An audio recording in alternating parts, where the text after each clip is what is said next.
Welcome to the Flow of Money podcast. This is where high performance meets financial intelligence. In these discussions, we combine the performance science of flow and flow states with practical wealth management strategies. The intent is to build a resource for those who believe that high performance mental states can impact wealth and abundance in all its forms so that you can make the impact you want in the time that you have. Let's get started. I'm Dave Gieselman, flow state coach, breathwork facilitator, and former chef turned high performance nerd.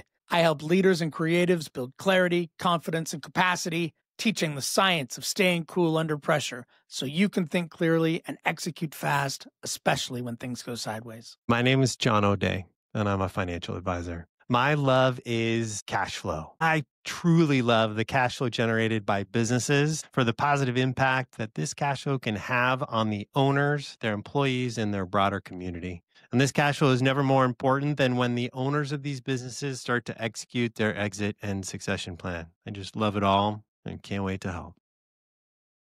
You and I traded some notes about a concept that maybe we talk about today. Yeah. So this idea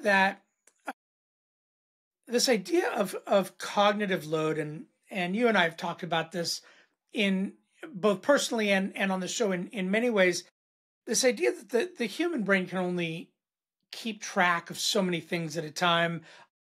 Research in the mid-90s says 7 to 10, like RAM, like active functioning in short-term recallable memory, right? This right. was the story around by phone numbers are 7 digits, right? Right. And so this idea that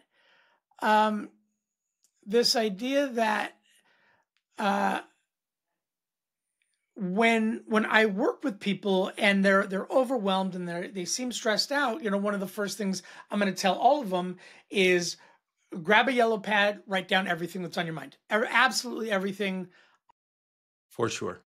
All of it, all the goals, the things, the planes to catch, the things that I'm working on, all of the things that are. And you get to galloping brain, galloping heart rate, right? When it wakes you up at night, very common recommendation to get it out of your head and onto a piece of paper at a minimum.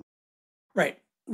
Client deliverables, unpaid invoices, like things, the stack of mail that needs to be, all of it, right? Write down all of it. And what happens is you get 5-10 minutes into this process and you find yourself suddenly writing in complete sentences, everything that hits that list, your brain knows it no longer has to track. Right. Like your brain knows it is. There's a place for it. It's a place for it. For the same reason we don't remember phone numbers anymore, right? Your brain knows that your phone remembers phone numbers. So it devotes zero more resources to it, right? And anything your brain or your body can devote zero more resources to, it will choose to do exactly that, right? You could not point a gun at me and get me to recall my son's cell phone number.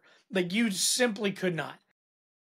I don't know. There's a 7. This will be the problem. Like when people are kidnapped for the code to break into the bank, it's like, that's what I have the code remembering device thing for. Like, right. What's your password for that? Why would I know Couldn't that? tell you.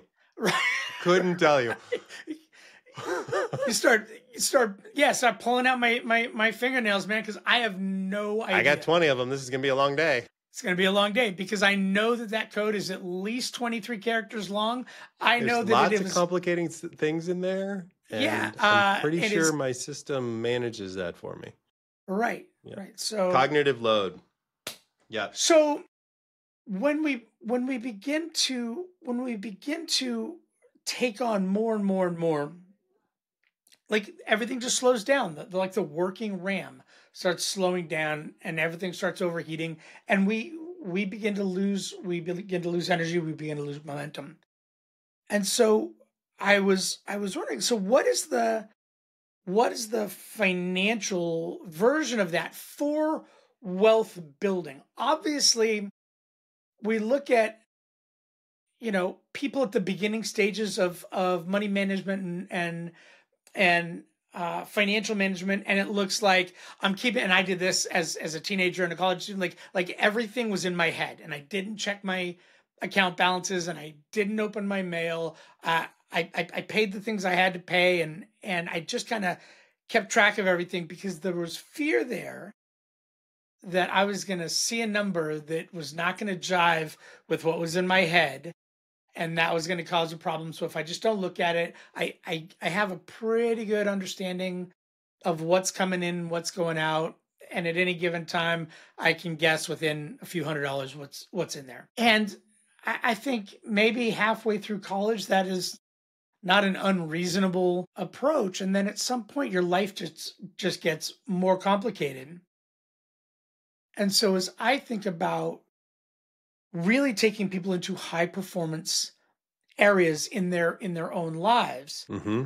where there's less and less and less cognitive load. We talked about this last week. I'm going into this environment with a single purpose, with a single goal to do a single thing. I'm not multitasking. I'm not doing anything else. So I'm going in with the lowest possible cognitive load so I can devote as much resources to that as I can. Looking at wealth building, looking at wealth creation, wealth management, what is sort of the equivalent there? Yeah, that's a good question. And I think about cognitive load as you've laid it out. I mean, there's certainly aspects of things to be aware of, right, in short-term memory. And then there's effort of a task, right? And I think about them differently, right? In terms of, I'm walking downstairs and I need to remember to, put this in the sink, right? And I'm trying to keep that in memory versus when I get to the sink, I gotta, knit it together, right? There's some task that I need to do, the cognitive load associated with the task. And you and I talk about this in terms of how to grease the skids to enter into flow state around a length of time, right? So, task switching doesn't work very well, right? The multitasking, you really can be focused on one task at a time, right? You're not really multitasking efficiently because there's an expense for each task switch. Every time you switch a task, there's a tax in the switching, right? So you're actually not more efficient when you're multitasking. You're less efficient. My perspective, my understanding of the research on that. But cognitive load comes up in a couple of really important areas in wealth in particular. So cognitive load, as I think about it, is the amount of mental effort required to make a decision. So, for example, really good research, there's a whole, category of economists who study this area in a range of science called behavioral economics or behavioral science. One of the books that was written on this subject in particular was called Nudge. Nudge is initially a book about the problems that we have in thinking. And when things get hard, we tend to just make no decision. And if we can create the process where there's a default, right, as a nudge, to nudge people in the direction of making the best decision for themselves, a nudge is a framing or a decision design or something that you can do to help people make decisions that are in their best interest. They're not evil. We're not, doing this in a fashion to hurt people. But one of the good examples that I remember from the book was being an organ donor. Right? Most people, when you ask them, they say, yep, I'm happy to be an organ donor. Like if I'm dead and my stuff is worthwhile, pull it out and give it to somebody who could benefit. Right. And if there's a body in a box that people can weep around and have a big party, that's fine. But if you can use my stuff, you should use it.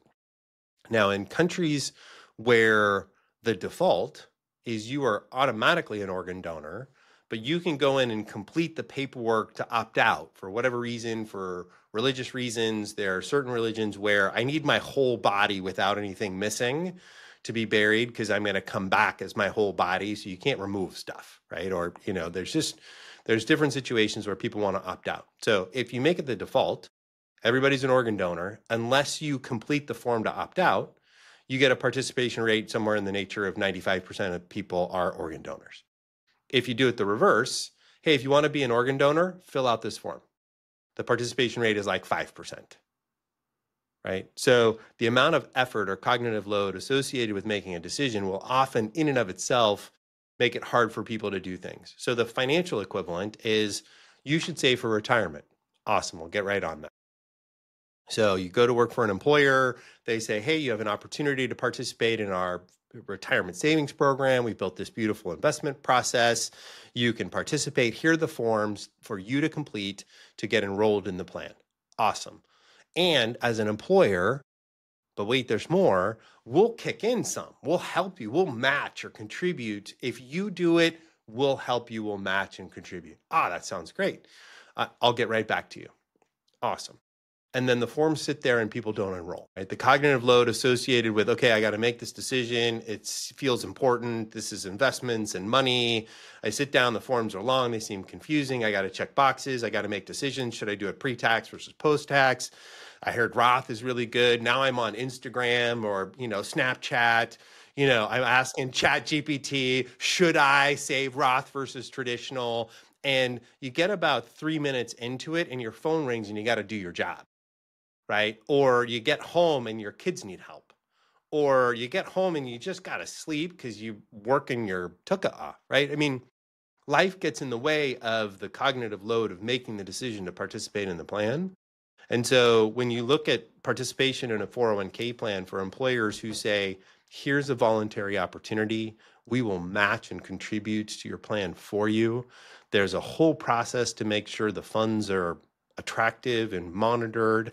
There's educational resources if you want to reach out and do a one-on-one consult. Please, we as an employer take on all of this time and energy and expense and risk and obligation and liability to make this available to you.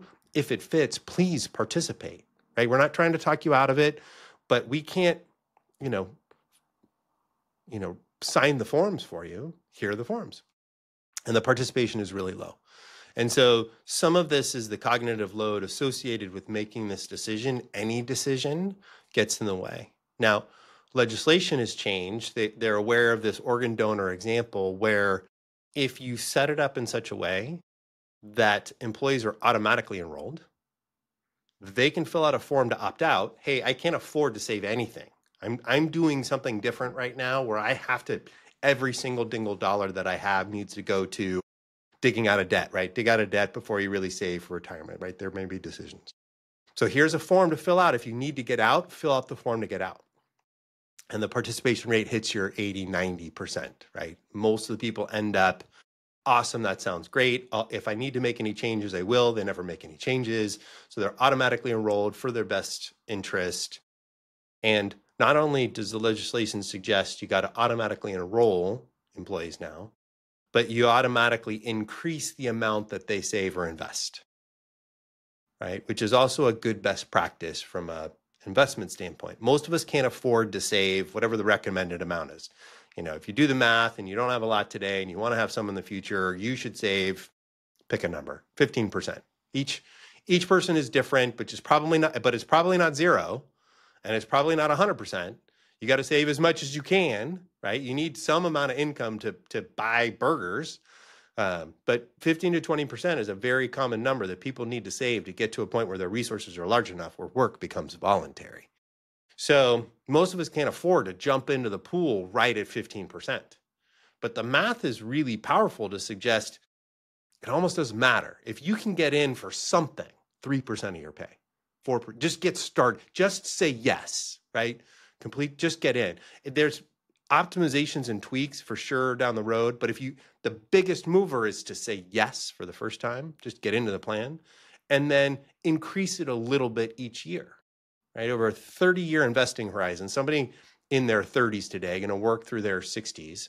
In a 30-year investment horizon, it almost doesn't matter if you started at 10% or if you started at 5 and just increased each year by 1% to 10. Right? The difference between those two investors by the time you get to 60 is almost statistically insignificant. Dozens of dollars. In the grand scheme of things, we could pull up the slides, but for, maybe one's $2 million and the other is 1.9 million. Like, did we really care? Right? We're so close to be at the same retirement age at that time. The legislation and some of the support tools now suggest default people to automatically enroll them and automatically escalate or increase the amount. Because we know from a research and data standpoint that most people, when they go through the math and they understand the benefits, would enroll, but the cognitive load associated with making that decision and feeling like you've made a good decision and the sense of complexity associated with the decision means they delay to the point that they fail to enroll and they never get back around to it. And so, that's a good example in the wealth creation space where when there's a cognitive load associated with a project, right? If you have to think about it, it tends not to happen, right? The more that you can make the system automatic, right? That you do the cognitive load once. Yep, this is in my best interest. I want to do it. You set up the process so it's automatic, right? Then it's much more likely to continue. Corollary example, you don't have a 401k plan or you want to save for something else. If the money hits your investment account and then you have to remember to go in to make a decision to transfer that money from your checking account to your investment account. Never. It won't happen. No. Right? So that cognitive load associated with the process, the more you can automate your systems associated with this part of your life. Same is true with investment decisions. I really like XYZ. I'm going to buy XYZ and I'm going to own it for a long period of time. But investment research would suggest that you should monitor that over time and go back in and check to make sure that it's still the right amount, still the right proportion, still the right tool. And people won't, right? They don't follow the process because of the cognitive load associated with the effort. And they end up with oddly designed portfolios based on stuff that they bought 20 years ago and never revisited in a systematic fashion over long periods of time. Right. So they got started and never evolved the thing. So at the beginning of the system, right? And we can apply this to just about anyone.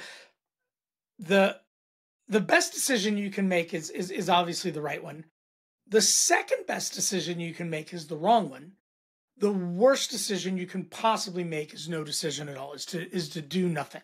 It's a tough outcome, right? There are definitely decisions in cognitive load that we can talk about where you make a worse decision than no decision, and we can talk about that. But making no decision, in terms of taking action, in many respects tends to be,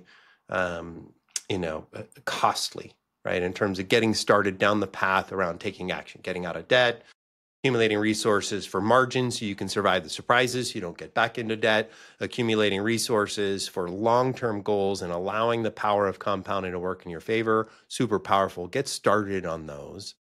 Once you're started, sometimes, it is true that once you're started, the no decision can be helpful. So I'll give you another example. In cognitive load, in the study of cognitive load, there's often in, the decision sciences, there was research in a book written called Thinking Fast and Slow, and there's ongoing, feedback around the book in general. But I think the framing is helpful. That most of us have two modes of thinking. The first is fast, right? We have initial reactions, we make snap judgments, and then we have slow, that it's more complicated. We should slow down and really engage our brain and think about it. And the challenge is our brains, as we talked about at the beginning, our brains are lazy engines, right? Thinking is expensive from an energy resource standpoint, and the slow process of thinking through an issue, because of its expense from an energy standpoint, is avoided at all costs from a thinking standpoint. So for many of us, the decisions that we make when it comes to money or building wealth is in this fast mode, right? This reactive mode, there's lots neurologically, that's the default mode network. That's right, exactly. Like that's that thing that I just automatically do without with reactively. Reactive, right? So reactive. So often you'll see in that default mode, we talk about the fight, flight, or freeze, right? And that process kept us alive. We've genetically been selected to have a very active and successful default mode network that is very fear-based, right? Is risk-based and aversion-based. So when you start to layer this on wealth, you start to see very poor fast or default mode decisions, where in some of these instances, the best decision is no decision, but that's the one that takes thinking if you can slow down. So, example. So, January of 2020, right? January of 2020, we're starting to hear news sources about a weird flu coming out of China. It starts to, take root and hold through January 2020. People are starting to get very concerned. It's now in the US. Late January, the stock market starts to take hold, and we're concerned that something weird is going to happen from an economic standpoint. So the value of publicly traded companies, end of January, beginning of February starts to slide, and investors are selling their ownership interest in publicly traded companies. When there's a lot of selling and not a lot of buying, the sellers got to discount their stuff to get people to buy it. So the value of these companies starts to go down. And this is what we refer to as a stock market drop, right? A lot of these companies. I don't remember the actual share price, but let's say Apple was trading at $100 January 1st. By middle of March, a share price in Apple, relatively speaking, was trading for somewhere around $70, right? It was 30%. So you had $1 million of Apple, you lost $300,000 of value. And the default mode network, especially in an aversion-based fight or flight, the initial response is to sell. Stop the bleeding. I got to stop the losing process. Right? I got to stop the losing process. So when we talk about decisions associated with building wealth in that context, one of the best things that you can do as a starting point is do nothing. Right? Over long periods of time, very well-run companies, as long as you own a lot of them, right? If you own a little bit of 300 companies, any one company goes out of business, not going to be an issue. So you own lots of beautiful, well-run, profitable companies. In general, what other people are doing with their ownership interest shouldn't have a huge impact on what you're doing long-term. And if you own them over a long enough period of time, you will be rewarded with a change in value on your asset. And so just doing nothing and continuing to own it is still better than the default mode network initial reaction of aversion to the loss and selling and getting out. Right, the knee jerk, and we've talked about this before. So this is when no decision, which is actually a decision. Yes. Right. The no decision, and that's the harder one, right? This is the right. slow network, right? This is the slow thinking to pause, right? The cognitive load requires positive network neurologically, right? Because if we can learn through training and support, right? Every investor, regardless of the amount of training, experience, process, skill, capability, technology, every investor is a professional with the human structure of a ape, right? I manage, a great deal of client money. They trust me, and I'm still a human being. And when losses start to take place, I have the same emotional reaction that every investor does. Right. So I need a process to decouple from the fast mode, right? The fast thinking, the loss aversion, to get to the slow process, because at a minimum, if we can do nothing, the data would suggest that we're probably going to be benefited with returns over a long period of time. But what if we could get to the point where we could take advantage? Right? The value of really attractive things is now 30% off. Could we put ourselves in a position where we could go get these beautiful things at 30% off? Where we were happy to buy them at $100, they're now on sale for $70. We shouldn't be selling. We should find a bank to rob, to go back up the truck, to go buy a boatload, right? And can you put yourself in a position to recognize, yep, I am feeling this feeling for sure, but I have practiced this and set up processes where I knew as soon as this happens, despite the fact that I feel this way, this almost opposite feeling behavior is the one that's going to help me over a long enough period. Right. And it's the cognitive load of all this stuff is happening, and now I got to keep track of everything that's happening. I got to keep track of the things that I have and what they're doing, and then speculate about what's going on. And so what I'm going to do is I just watch this loss, and I'm just and react, sell, right? It's just it's cognitive load, right? So if we were to look at beginning level is do something, right? Invest 5%. It doesn't matter. Like, take action. Take action. Get started. Get that 401k going. Medium level, right? Medium level. This is, and so in my world, we start talking about sort of personal development 101. Mm-hmm. This is, how do I develop some really good habits, some really good behaviors, such that when difficult things happen, I don't just drop into reactive mode. And so then we start looking at really high level, like removing cognitive load. So I'm really only making the decisions that I must make. And so if we were to look at really removing cognitive load from wealth building, like what are some of the thresholds when I want to like outsource my investments to somebody else? What are the sort of thresholds, and what are the actions that I take at higher and higher levels where I go, no, I'm trusting John O'Dea to do all that. I don't need to be thinking about it. As a matter of fact, the less I think about it, the better off all of us are. And then I end up at the outcomes that I want, with the understanding that John O'Dea is going to come to me. Is it yearly? Is it semi-annually? And go, here's where we are. Here's what things did. Here's what we need to do. What do you think?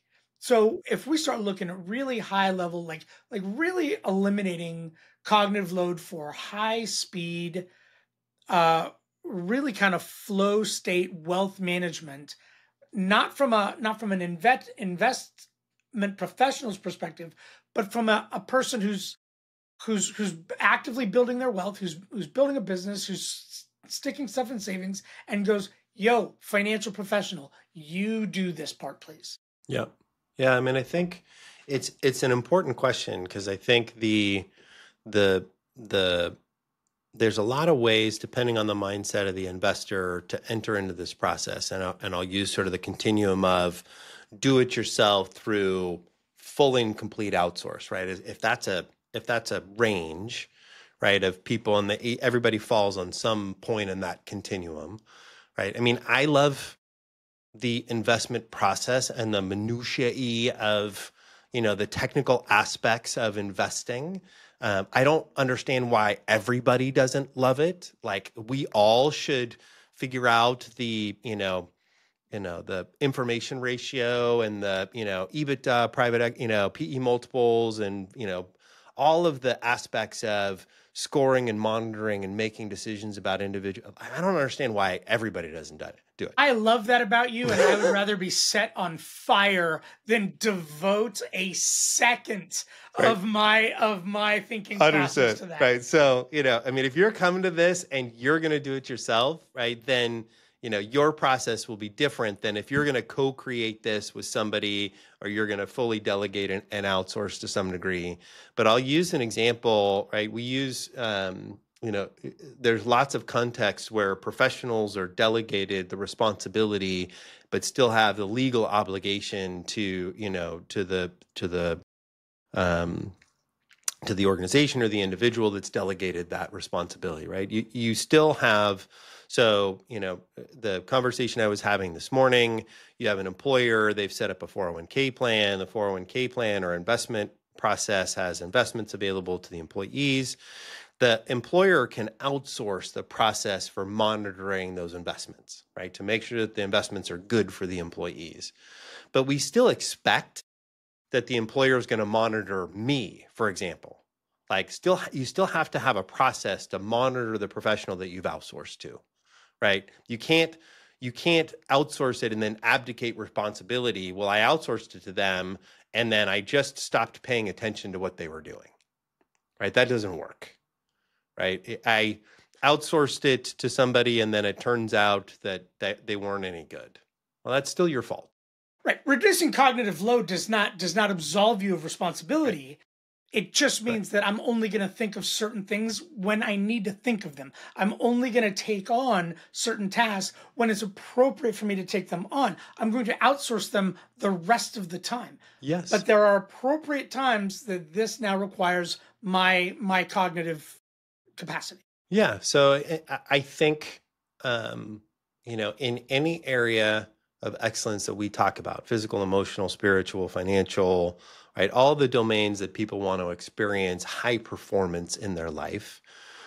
People may still want to experience, and I would expect people want to experience high performance in the financial area of their life, but they may not want to be the person who's physically pulling the levers, right? So what, in any area that you want to experience advancement and progress and excellence and performance at the very highest levels, you need a process, right? You got to follow the steps on a regular basis over long periods of time, and you got to set it up where as much of it as possible is greased, right? As a low cognitive load, you can step into the process in it, and it starts to happen automatically, right? And like in physical wellness, like the more I can keep Twix bars out of my house, the more likely it's going to be that my food process is going to work, right? If I can shop on Sunday and cook a bunch of big healthy stuff that have as leftovers as a process, that makes getting home late Monday night and making me dinner goes better as a process. Removing friction points, and we as in high performance, we talk about this all the time,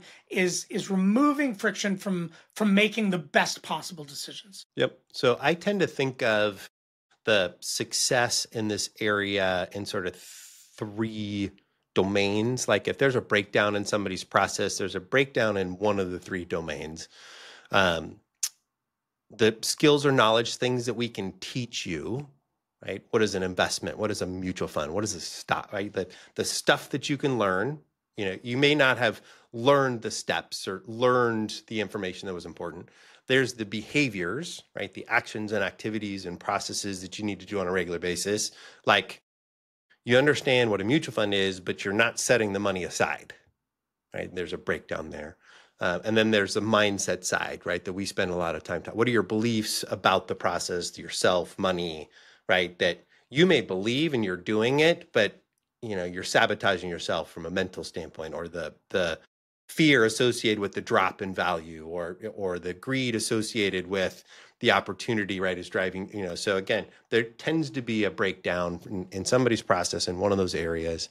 But in general, if you're setting up your own process, you do need to think about it that way. Like you got to budget some amount of time that's going to have cognitive load on a regular basis to review your process, whether you're doing it, you've outsourced it, some combination. And as long as you budget and schedule some amount of time, could be 15 minutes a day, could be 15 minutes a week, right? Whatever your budget will allow from a time and allocation standpoint to budget for your wealth management process. If you are like many, benefiting by bringing somebody into your process to help, right? You've outsourced it, or you've brought a professional in to help you pick investments, right? You have an investment advisor, a wealth manager, you have a professional supporting you, just like I would bring you into my practice. I need a professional to help me in this area. I want a shooting coach, I want a fitness coach, I want a nutrition coach, I want a wealth management coach. Like if you're going to bring somebody into your life, they're going to enter into your process and you're going to work together collaboratively over long periods of time. And then what you do and the importance and the priority and the steps tend to flow from that perspective. Like you and I work on, goals and objectives. What are you trying to accomplish? Where seem to be the roadblocks and friction points? And how can we set this up in a way where it happens automatically, right? Where we're working the flywheel in a system where what you spend, right, is just of available resources. You're allocating to your goals. You're refreshing the process, and the storehouses that we've selected are in alignment with your tolerance for the goals and objectives that you've laid out. And again, as a wealth manager in my practice, I don't care what the storehouse is, but you need to be eyes wide open around what you've selected and understanding the risks and issues associated with it. It could be rental properties or cryptocurrency or art on the wall or classic cars or watches. You're buying Rolexes and selling them on the used marketplace for the markup that you get. But I don't really care, right? But I want you to understand the issues associated with the storehouse that you take on, and publicly traded securities, companies that you invest in, I believe in because of the cash flow that they generate, and the cash flow will produce value over long periods of time. And they tend to be a very easy tool to manage. If you're an investor in a company, it doesn't take a lot, but that's my bias. If I'm coaching you, we're finding your bias. What do you believe in? What are you passionate about, so that your storehouse of value?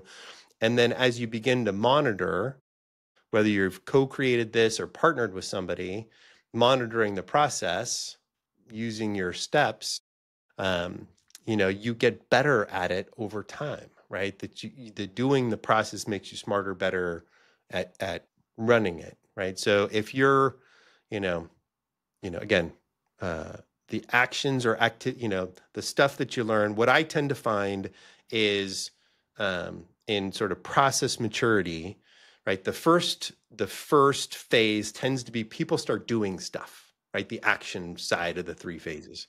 They just start doing things, which is great. And then, the phase of maturity of the excellence or the world-classness of their process improves when they start to realize, darn, I need to learn more about doing the right things, right? So the second phase tends to be, I'm going to learn the right things. I'm going to still do it, but I'm going to try to learn the right things. And it does improve and start to optimize because they're smarter about the process. And is this a good place for those who understand that investing is smart but don't want to learn it? Is this where you introduce a financial advisor? Yeah, it could be. Yeah. I mean, this is, my sense of picking investments as a tool, just like an area domain. I mean, Kobe Bryant knew how to play basketball. He still had basketball coaches, right? And so again, as you bring in a professional to help you, that doesn't alleviate your need and obligation to get smart about what is that person doing, right? And how do I tell whether they're doing a good job on my behalf, right? If I've empowered them to act on my behalf in the marketplace for my best interest, what are they doing and how do I score or understand what is a relevant range of outcomes so I can tell whether they're doing a good job or not?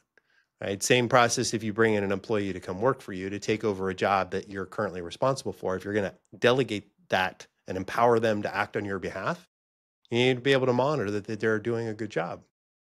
Right? And so some of the education that you're learning, right, is either I'm going to do it myself enough or I'm going to at least learn how to monitor somebody that's co-creating this process for me or that I've outsourced to altogether.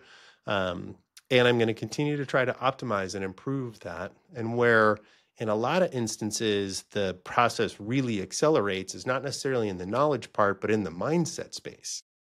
That's where you and I find that it's, real high performance doesn't start to J curve and jump off the page until you start to work on the mindset. Now you have to have some of the basics. You need to be doing the things. You need to be learning for sure. But the leverage where you really start to see the on the scatter graph of normal performance and then this odd dot over here, what's that person doing?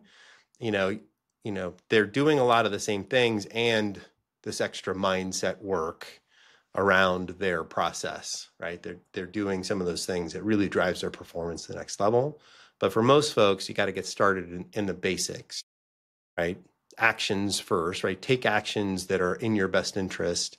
Start to learn, right? Learn by doing to some degree. You're going to improve. And again, over short-term periods of time, most of the time, if you're doing some good core basic things, you're going to be fine. There is this fear of missing out that tends to drive people to learn a little bit and return chase some, where sometimes they're making decisions that, experience will help them do differently in the future. But I do find the difference between taking action and taking poor action is relatively minor, right? Provided they're doing some basic stuff. But they will find that, yep, I get it. I understand this process to some degree, and I realize the advantage and leverage of having a professional as part of my team adds to the process, right? And that collaboration, that co-creation, that this is your goals and objectives. How do I help you accomplish your goals and objectives as a professional on your team? What are you trying to accomplish? And then again, co-creating the skills and mindset to do a world-class job, regardless of who's sitting in that chair for you as your wealth manager, or your, the person that you've delegated this role to. That cognitive load, you do need to break down. I mean, if there's how many areas?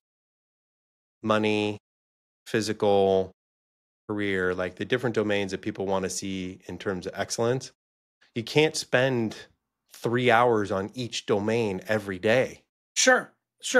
Well, and that's when we begin. So the wealth grows, and now the number of storehouses of value that I am invested in and the complexity of my financial situation, because I have run a concrete business, Right.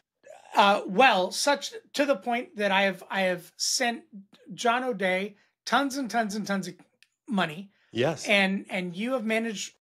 At what point, right? Do I now go, okay, so even the cognitive load of being sort of on, having like it has now gotten more complex than I as a business owner sending money to my financial advisor. Like I need to take more of that off because now it's just too much. And what are sort of those financial levels where I now really what I'm doing is I'm having my CFO talk to you, or my family office CFO is now, and I'm now going, okay, what I want to see, the markers of good and or poor performance are like I want to be kind of in a particular zone, but outside of that I really can't. It's just too complex for me to manage at that point. What's that look like, and where is that, and where are Yeah. those sort of thresholds? Yeah. I mean, it depends. Um, I do think with the scale of the wealth that we're talking about, opportunities starts to come up to bring in resources to specialize and optimize and outsource or co-source. No different than thinking through the structure of a company, right? As we've talked about in an organization, when you start your company, you need to think through the organizational design of all of the activities and who's accountable and responsible for the activities and the processes for that company to be successful. Build out that org chart. When you start, your name's in every one of those boxes, right? And, you can't afford to put somebody else's name in that box until you get to a certain size, right? So if you have zero expenses and the fully loaded labor cost of a CFO is $250,000, like you got to get to $250,000 of revenue to afford to outsource that, right? And reset down to the next level from a process standpoint. So in wealth management, it's the same, right? You got to be the CEO, right? You got to set the vision, the culture, the values, the goals and objectives. Where are we going? Why are we going there? You got to be inspiring to yourself or community, right? Your family, if there's people involved. Like you got to be the CEO. You got to be operations, like physically, how are we going to do this? Like, we're going to hire people, we're going to do process. Like, I got to clean the house. I got to, there's a physical operational stuff. There's IT, like, I can't forget my password. There's, human resources, right? And building culture and people and values. There's finance, right? And this is some of what we're talking about. That finance is often income, expenses, tax. Sometimes in operations or finance, we'll have legal. Like in a person's life, there are a lot of the same processes that we got to master. And as people start to scale from a wealth perspective, they do hit these limits where sometimes it's helpful to reset down or start to partner, and you can afford to do it like as a percentage of your assets. It's not that meaningful to hire an estate planning attorney for $1,000 to do an estate plan rather than to go on Nolo Press and do a crappy free one, right? It's just, but at the size range where, all of a sudden, again, I do believe that everybody needs a core estate plan, and it's just a tax we got to pay because it's, good process. But, realistically, you could probably get through a lot where you don't have to spend that tax until your net worth is north of 500,000, maybe closer to $1 million. And you could debate that. So there are some pieces that start to come up, but just talk about the wealth piece for a second.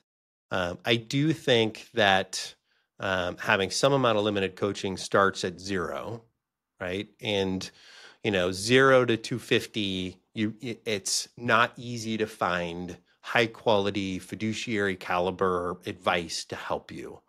So I find that a hack can often be getting some of that at the workplace. If you do work for an employer that has a retirement plan, sometimes you can rub up against folks who will help you from an investment standpoint around the workplace stuff, and you can apply that in your life personally. Right. There's other places.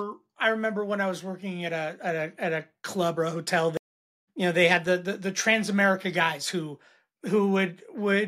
were happy to get on the phone with you and explain anything or help you strategize. Yep.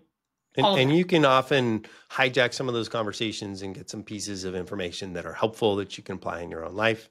Somewhere around, 50,000 is a minimum. Some institutions will jump in and help and take on some of that stuff for you. And there's some, quality stuff that's available. There's plenty of institutions that can do it at zero, right? There's, machine-based trading that can take place and be helpful. Having human-assisted coaching as a process, for a human to be efficient and effective at that level, probably starts to cost $5,000 a year. And so, roughly you're either writing that as a check or you have assets north of 500,000 or more, where that starts to become efficient for you to source and, rough math. That's not entirely true, but that's just rough math. And if then somebody was listening to this and they're like, okay, I want to start thinking like a rich person. I love the idea of high performance. So where kind of these thresholds and what do they all look like? Yep. Yeah. I mean, I think, many institutions, you can get started as a do-it-yourselfer and do a very good job, at zero, right? Just to get started. Again, at the workplace, sometimes there's resources to be helpful. A great deal of basic information is historically accurate on a backward-facing basis if you're asking a large language model, right? If you're asking basic information to a ChatGPT or a Copilot, Give me best practices and process around that stuff.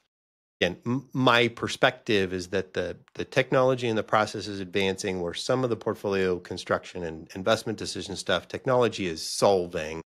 The real optimization and high performance stuff is going to be around mindset and the cognitive loads knitting together adjacent problems around tax, legal, investment, cash flow, business, stuff where, the complexity, is going to be harder. But, 0 to 500, there's lots of people out there who can point you in solid directions. There's good basic information that's available. I do think that there's an advantage to some amount of human-supported technology at 500 and above. Clearly north of $1 million, I think team-based stuff is going to be important. I think there's a broad-based set of financial questions that come in. Anytime you're dealing with a life change, I think it's super important to have human-supported advice. You're having a kid, somebody's died, you're going through a change in your marital relationship, there's, changes at work. You really want a clear picture of what the future looks like, planning, back to cognitive load. For most of us, the planning associated with how do I get there? Again, if you're an employee and you make $80,000 a year and you're spending 70 of it and you think you can set 10,000 aside, I think there's a lot of that you could probably do yourself. I think if you run a business or, there's, can I retire, right? It's a multivariable scenario. I'm thinking about downsizing and moving to Arizona, funding college and retiring by 60, all of a sudden the cognitive load is now exponential, right? It's not just additive, right? Because all of a sudden your spreadsheet has to reference and overlap too many different inflation variables, scenarios, stress tests, and things where having somebody with software and experience to help support the multivariable scenarios, because I can't do that and my job. Right. Right. And the first time you do it is you're not going to do it a lot. Right. So the first time you learn to do it, you don't really want to be like, I work a lot with people who are planning to sell their company someday. And that may be the only time they sell a company. Like that really can't be a learning exercise. That has to go well. Right. And the 19-year-old's trying to figure out what to do with $5,000 to $7,000 makes some mistakes. Like, yes, learn stuff. Get started. Do it yourself. And yep. And there's very good. You could ask Copilot, what does a good core investment portfolio look like? And There's concepts about asset allocation and diversification and getting started. You will be tempted through Robinhood and Snapchat and other things to take a different approach from an investing standpoint that I don't think is very supported in the data and the research. But getting started tends to be very straightforward and engage in the process.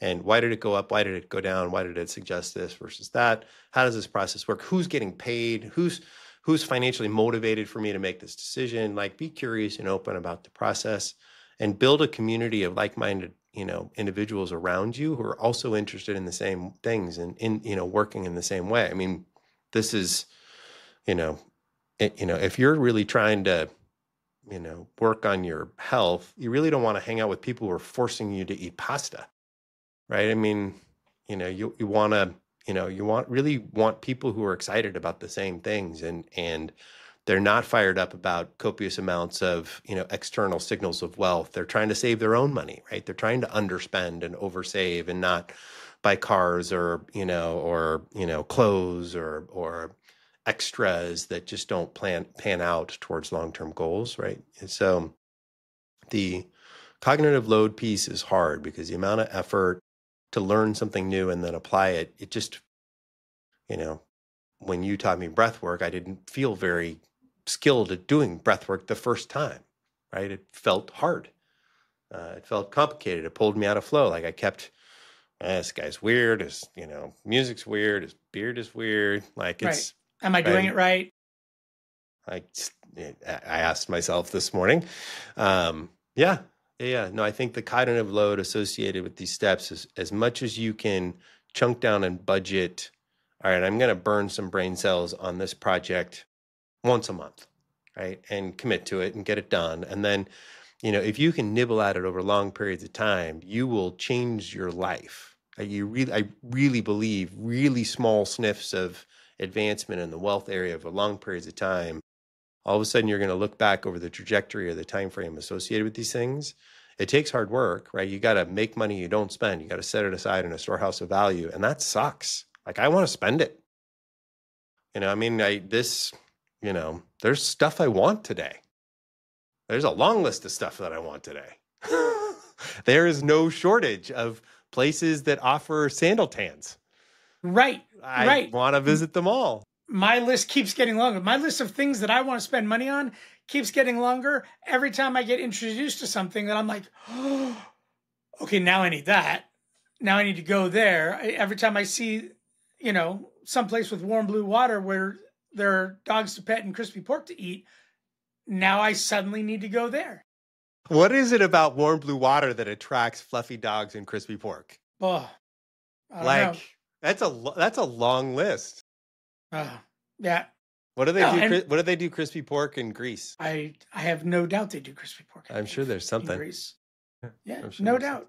Oh, there's the food. If you bounce between the Tropic of Cancer and the Tropic of Capricorn and just wander around the world, there is so much warm blue water, crispy pork, and dogs to pet.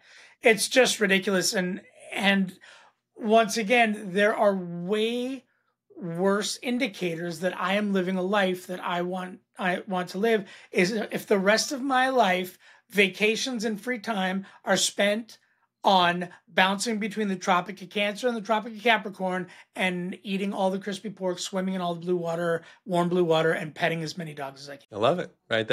That is now the visualization that your team and the universe can conspire to make happen, right? Like now we can start removing obstacles to experience that on a more regular and consistent basis, right? And now that vision exists, I can stop thinking about what does wealth look like to me. I am very clear, and I can end that conversation. Very similar, when you get married, I notice, when you get married, the amount of energy and thought and effort and stuff that goes into finding that other, right? And then you find that other, and the day after you get married, there's suddenly, in a healthy environment, all things, remaining equal in a healthy environment. Sure. But sort of the day after you get married, there's suddenly this realization that all of the energy that I have expended there she is. I got a ring and a signed piece of paper that say that this is now my partner, and that energy can now go into other stuff. And so even when we look at partnerships, communication, all of it is around reducing cognitive load, eliminating friction from the life that I really want to live. Yes. Yep. Yeah. I think that process in wealth management is as true in any other, right? I won't say that it's more important, but there are clearly problems of cognitive load and the brain bugs that we have associated with cognitive load that are meaningful in their negative effect on accomplishing your wealth goals, right? We use heuristics and rules of thumb to make quick decisions, and those aren't always helpful in the wealth management, so there's cognitive load around making a better decision, right? This fast default mode versus the slower thoughtful mode. And so you really, in this space, like all the others that we talked about, right, our default mode in relationship, right, high performance, when we get home, we may have habits that are not helpful, and it takes more thought and process to make sure that we're connecting with our partner and, being curious and engaged with our partner, where our default mode network may not do that. So there's cognitive load around excellence in any area that you want to experience. And in, that challenge around money is sticky, like many of these areas, right? Our identity is tied up in it, our loss aversion, right? The fight or flight is a real thing. Safety. Right? Safety, like bottom line safety, right? And the obstacles around the desire to spend and to be, seen and outwardly successful and desirable, and, just the obstacles to making money and not spending it, and being in a community where, having used crappy stuff and picking up, furniture on the corner, might be in your best interest from a wealth management standpoint, right? To not spend our dryer squeaks, right? I mean, just the money that disappears on, stuff, right? And, it squeaks. Do I have to replace it? Well, now it squeaks and it's leaving like, squeak marks on the clothes. Just right. The spending, right, along with the stuff that I want, right, in terms of hobbies and passions and interests. And so the wealth stuff, high performing wealth management process to really create a system that crushes your wealth management goals in a way that you're fired up and excited about is really going to be personal, right? It's really going to be like there's a investment team that is uniquely focused, passionately focused. These are the highest quality investment professionals that I've ever met, right? They're super bright, and their passion is backing organizations that have a female-friendly agenda, right? Women-led, in particular, leadership teams, board-level spots, and decisions that are in alignment with a broader agenda that has while a bottom-line result, we want to invest in companies that are attractive and growing. We should be able to overweight to some degree from a risk management standpoint, companies that are willing to bring in diverse, viewpoints, especially from a gender lens, and they tend to, be potentially more resilient. Like, if you're interested in investing that way, like all of a sudden you're freaking fired up about what's in your investment portfolio, where before it was, ABC mutual fund. Right? Do you care? Like now you're connected to the team that's picking these awesome companies because of the stories of, the first female CEO of a Fortune 500 company, and, or the team that's really going out on the edge from a healthcare decision standpoint. That's, so all of a sudden you're engaged and fired up and connected to the mission and purpose of what you're doing. And, not spending $1,000 and realizing, well, that's a plane ticket to Cabo where I could get some sandal tan. Right. Right. Well, and now you can start, now you have a team that is making decisions that are in alignment with your values. Yes. Yep. Right. Yeah. So I feel good that the team that I have selected is making decisions that are in alignment with what is important to me. Whatever's important to you. Like I'm not here to tell anybody what should be important to them. However, you should be reducing cognitive load with people who understand what your values are. Yes. And so I guess the final question. So the Kobe Bryants of the world. So yes. ultra high net worth individuals Mm-hmm. who did not make their ultra high net worth, and let's just say relatively newer money. They didn't invest it; they built it. Right, they're a creator. Right, they're a wealth creator. Right, wealth creators in a domain that wasn't specifically investments. Right, right. They built Go ahead. What are they doing with their wealth management? Ultra high net worth individuals. I'm busy building. I'm busy building. The Chat GP, the next Chat GPT. I'm building the next thing. I've built Perplexity from the ground up. Right. I am now an ultra high net worth individual. Yep. And spending time thinking about how to invest is just not where I'm at.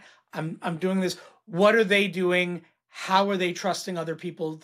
The super high financial performers that are not focused on the finance piece. Yep.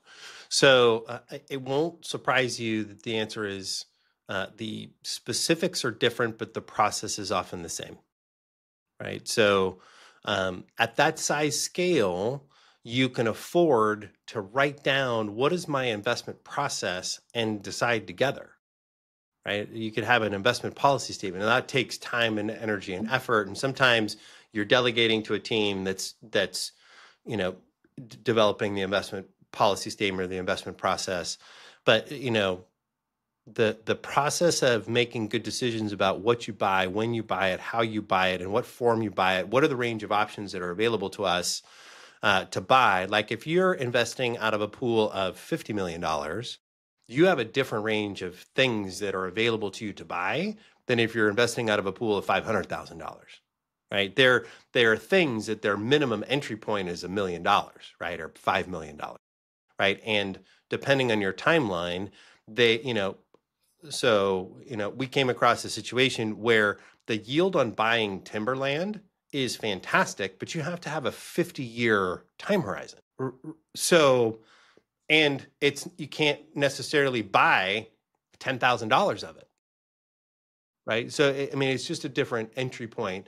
But the process of making that decision gets outlined in what is our process, what are our goals and objectives. Like if you talk about some of these private universities have endowment funds that are billions, right? They're investing out of a fund that is billions, right? And they follow a process, right? They have an investment policy statement that declares this is a process that we're going to follow. These are the things that we're going to buy. This is how we're going to monitor whether they're a good decision or not. This is our time frame. And they meet on a regular basis to make sure that the process is working, right? So, if I'm worth $100 million, right, and the best use of my time is to go make the next 100 million, right, then you're going to set up a system of people, technology, and process that you can manage. Again, as the chairman and CEO of your life, set the vision and goals and objectives. What do I want this $100 million to accomplish, right? What risks or issues am I willing to take with it? I have two very similar clients. They have a large pot of resources to invest from, and one wants to make sure it doesn't go down. And the other is, I don't think I'm ever going to spend it. I'm really a steward of this resources for future generations. Let's get it to grow as much as possible. Right? And they're very similar resources. The first one, from a sense of safety standpoint, I'm not sure really needs it all, but just wants to make sure that it doesn't go down. Like, I don't have to get it to grow. Like it could be super safe and just click along and earn 3-4%, and I would be fine. Awesome. And then the other family, they're they have other sources of wealth that they're creating, right? They're creating the next $500 million company, right? This resource that is being invested on their behalf, they don't want the $20 million to go away, but what they really want is it to be worth 40 or 60, right? They really want a process from a thoughtful standpoint that it grows over time, and they understand the trade-offs associated with it. But the decisions of what to buy, while very different, the process is the same. Goals and objectives, we're going to declare in a written statement. We're going to have a very formal and clear process because the resources are so big, right? We really want to make sure that everybody is on the same page. And so we actually have a page, right? There's an investment policy statement, a document. It might be 20 or 30 pages that's going to outline what are we going to follow and what's available to us and how are we going to evaluate the next cool, shiny thing that comes up, right? There's a Dunkin' Donuts that's for sale. There's a cryptocurrency that's being offered. There's a, diamond mine. I mean, at that size range, your opportunities really start to expand, but the process of deciding around it is still a process, right? Goals and objectives, resources, trade-offs, time frame, risk tolerance, non-financial factors around values and culture, right? I mean, religious institutions have endowments that they manage, and they really can't be invested in, porn companies, right? So they have a process that's declared and sets out the asset classes and the things and how they're going to monitor, how they're going to measure whether it's a good one or not, the timeframes associated with it. So the ultra affluent, call it, 10 million and above of investable assets, net worth of $50 million. It's still a process, and the written process allows for a greater team, and the process document, right? The goals that, like, you would have a business plan. Like you and your wife sit down and you have an annual business plan. That's your process document, right? You've written it down, you've declared it, and you've got a set of rules that will help you guys make decisions from a trade-off standpoint when the next decision comes up. Well, how does this tie back to our plan, right? And there are definitely very fun, creative, novel, interesting things out there that when your resources start to expand beyond $5 million, more at 50 million. But I mean, again, there's really bright, capable people out there that want to tap into the economic value that's being created on the planet, but some of it's complicated and you need some size to be able to do. Like, if you're going to take a concentrated position, as of the recording of this podcast, there's a company called, that's not even using it, but it's a privately held company. It's going to go public at some point. If you had an opportunity to buy some of that stock before it was public from an early founder, you're probably, your minimum entry point might be $10 million. Well, that's a problem if that company fails and goes to zero, if that's your only $10 million.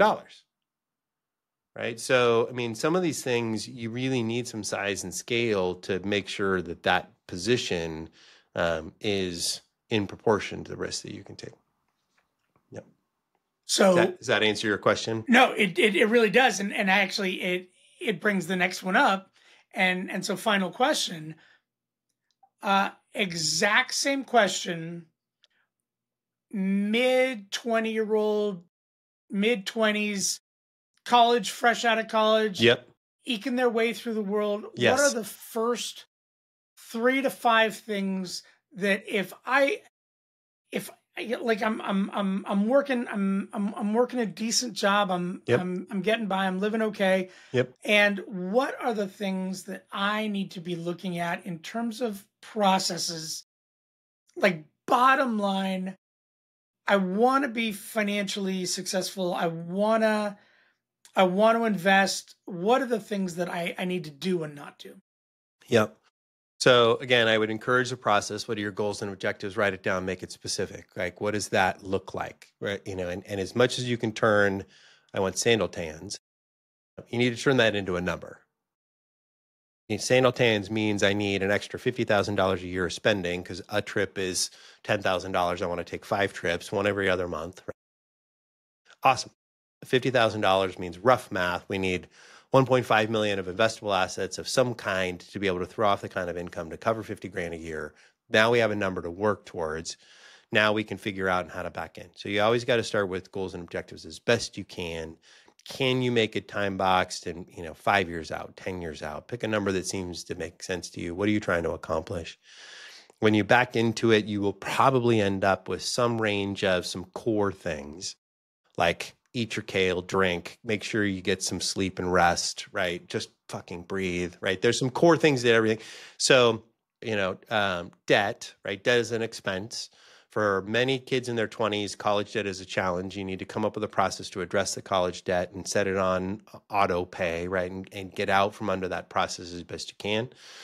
Credit card debt is catastrophic, right? Is it a negative that's working against you? So before you really can get started attacking growth side, right, and building assets, you got to get out from under the expense, right? Rough math, if your credit card is costing you 15%, it'd be very hard to buy an asset that grows faster than that expense is taking you negativer, right? So you got to dig out to some degree or set up a process to get out from credit card or consumer debt or college debt, hopefully was something that was an investment that produced value that will make you more valuable in the future,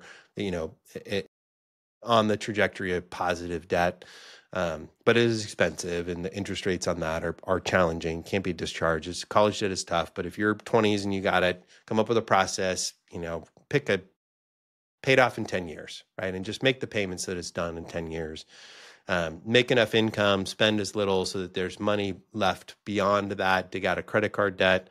Then build up a cash reserve. So have 3 months of what it costs for you to live in a savings account. Doesn't have to be fancy, just cash available so that you don't end up with credit card debt, right? Build yourself a little bit of resilience. I don't think I'm hearing you being a no credit card guy. If I don't want credit card debt, how do I avoid that and still be able to rent a car with a credit card and do all those things? Are you a no credit card guy?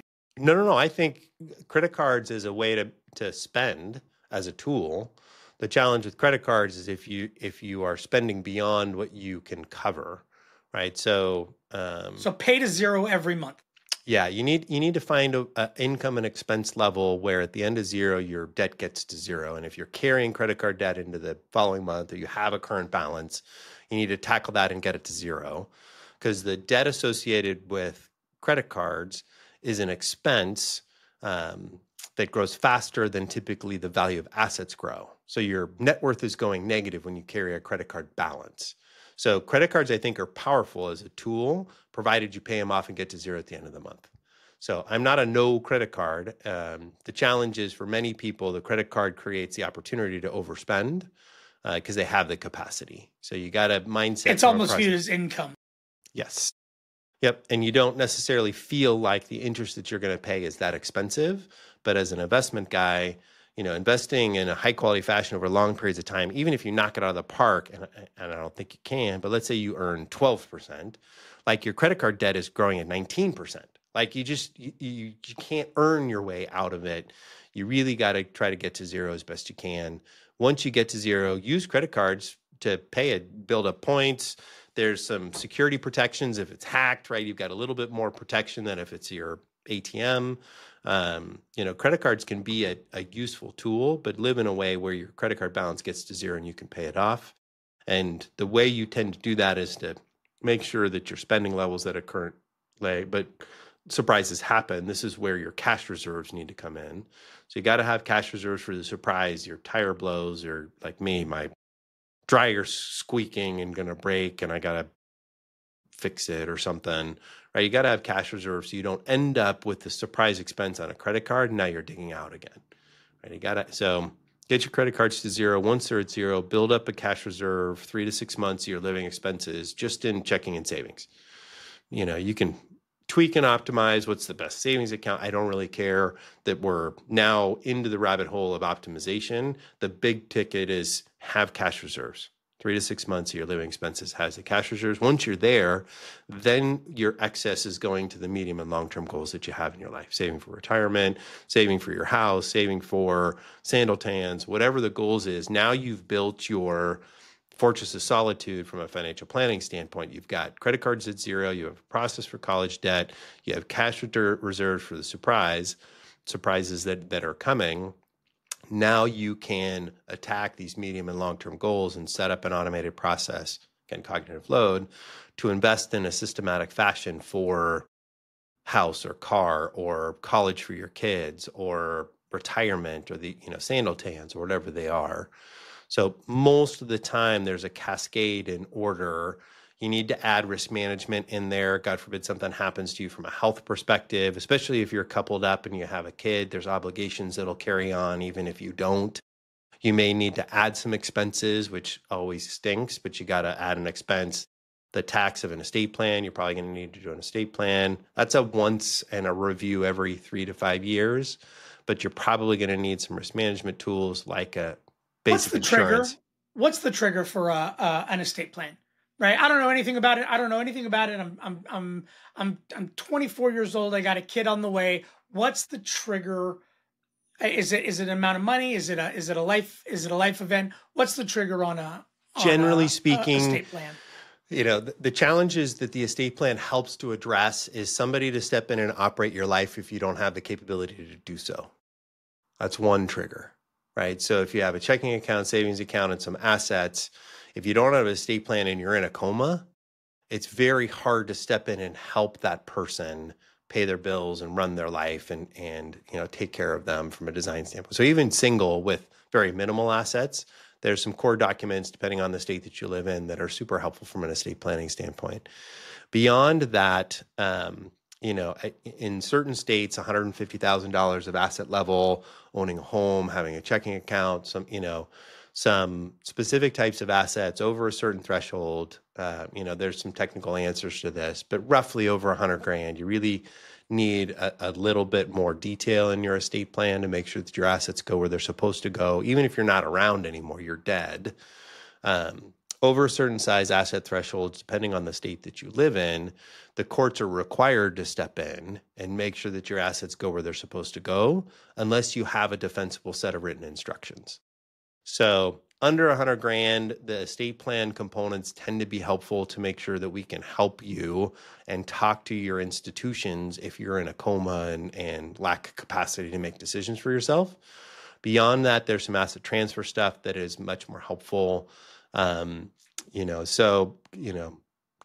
Once kids get involved, we really want to make sure that there's custodian relationships established and things like that, that if I'm not around or both my wife and I aren't around, that we've got some legal process set in place where, again, we don't have to go to court to establish who's the custodian of this minor child so that they can make decisions. So any wealth threshold, if you have a kid, you need an estate plan. For estate planning for anybody, just to help operate your stuff, call it over $150,000 of non-retirement assets. So if you have retirement assets, that has a different set of issues. But rough math for most folks, if you're in your 20s, we need some basic stuff. Like when my kids went to college, if they went to the hospital's not going to talk to me, right? Because I'm not them. And there's no written, permission that they gave, right? A healthcare directive that I was authorized legally to be able to access their medical records and be able to talk to financial institutions and access their information, right? So that gets complicated if your kid's in a car accident, right? It's a problem, right? So that's a form of estate planning documentation. As a young person, you want to, think through that process as best you can from a legal standpoint. I do recommend, professionals to help you with that process, and the automated systems are tempting to do for, you can get divorced for $500, and I don't recommend that you do it. That you have some amount of legal support through some of these big decisions and changes. But yeah, estate planning, good question. So, if somebody's listening to this, like someone at any level of the financial spectrum can learn about what high performance looks like in like sort of in the place on the spectrum that they're Yes. on, Yes. and go, okay, so in this particular place in my life, this is what high performance looks like. This is what I want to be thinking about. This is what reducing cognitive load while increasing the value of my current assets are. So Yeah. I mean, no, I think that's as really you're 20, right, you need to hurry up and get on those experiences that you can do that somebody will pay you for, right? What is the best use of your time? And it may be unclear. So you may be doing anything, right? But you need to make money, right? You need to deliver value to somebody in such a fashion that they're eager to pay you in exchange, right? And some of that may be basic stuff: show up on time, show up early, work late, right? Show up and look professional, right? There may be just basic stuff where you gotta, get into a role that may have, may or may not have long-term trajectory, because you got to get to the point where you're making more than you spend. And that's the spending side. It tends to be a mental piece. Again, back to, taking action, knowing how to do the right action and what you think about the action. The mental part around underspending can't be minimized, right? You got to underspend what you make. You got to pick a good storehouse of value. You got to stay out of debt, and you got to do it in a fashion that you just love being you, right? Because there isn't a quick fix, right? This process is going to take time. So you got to love what you're doing, who you're doing it with, who you're doing it for, in some capacity over a long enough period of time where you're willing to do it, right? And in a fashion that's sustainable. So what you make isn't always controllable, right?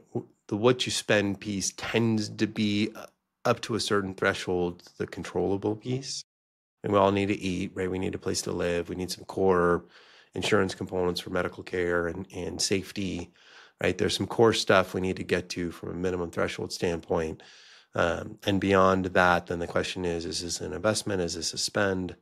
Is this an expense? But to blow out and crush your wealth management process for you, regardless of where you're starting, I still tend to break it down into the process pieces and building it into your system on a weekly, monthly, yearly basis. Like, check back with yourself and make sure that you're setting a goal, you're measuring it back to the goal, and you're staying on track, and you're uncovering, well, what took me sideways? What were the obstacles that kept me from getting there? Because the obstacles are going to come up, right? That's where you're going to learn your stuff. right. Not don't make mistakes, but observe the ones that you make. Yes. Go back and go, okay, so what? Yep. What did I trip over? Right. And how could I not do that again?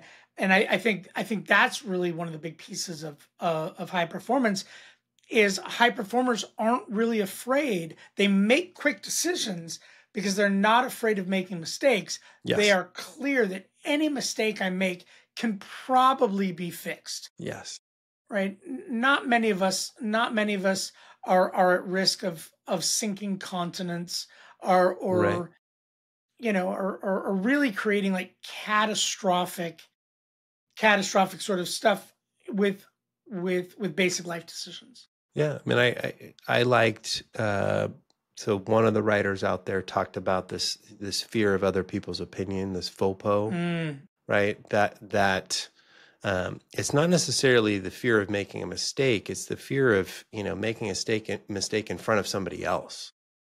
Like, if you can let that go, right? And then you can lean into the joy of the curiosity, right? We can still fear to make a mistake, and we can develop a process where, we can want to avoid mistakes.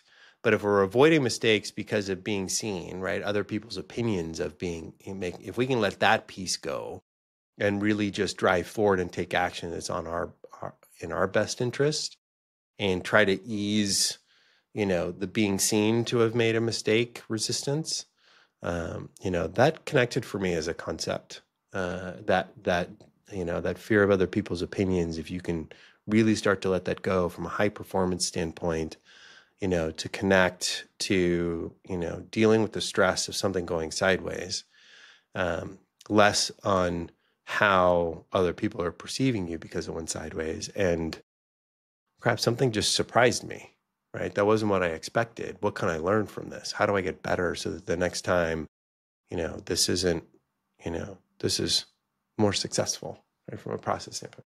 Right, because we don't get to control like geopolitical, sociopolitical. Like we get to be ready, right? We get to be resilient. Yes. We don't get to control that stuff. Yeah, I think that's right. And again, it's that comes with some practice and some training, and there's some pieces that can help there. Which is also an important part of reducing cognitive load. If I'm not putting a bunch of energy into controlling geopolitical and sociopolitical like sort of movement with my mind and fretting a lot about it, then I can put that energy into, I can reduce that cognitive load. Look, I can't control that. What I can do is make sure that my processes are attached to my values, and I am in actions that I can control, and I am making decisions. I am making decisions. I'm living a life with intention, right? And if that decision is this decision, or purposefully making no decision, right? Going back to where we began, I am purposely not doing anything. No different than, the coaching you provide me, right? I'm going to set out this goal to improve my resilience to surprises and anger and frustration, knowing that I'm going to mess it up, right? And it's not that the distraction's never going to happen again, or I'm going to wake up, as you describe, that eventually I'm going to be waking up every morning loving to work out, right? Some of that's never going to happen. The issue is, what am I learning when the next, negative voice comes up? Like, can I pause and set up a process to be present for when that next surprise happens, right? And investing is no different. There will always be surprises, right? The trick is to confront the fact that there will always be surprises and changes that surprise you outside of your control.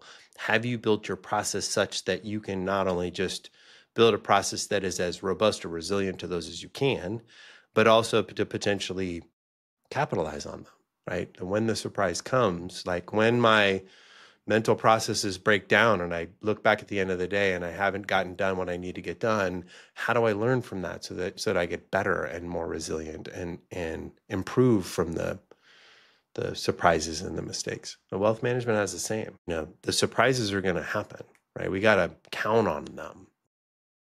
The success of the process can't be tied to the outcome, right? That this only is worthwhile if this one stock doubles in 90 days. Right. The change in value of the security is outside of your control by and large. And if it's in your control, you're probably doing things that aren't strictly legal, right? Right. No, and so I think that's a great way, and this is high performance, right? Yes. This is high performance. It's not controlling outcomes. It's not controlling the world.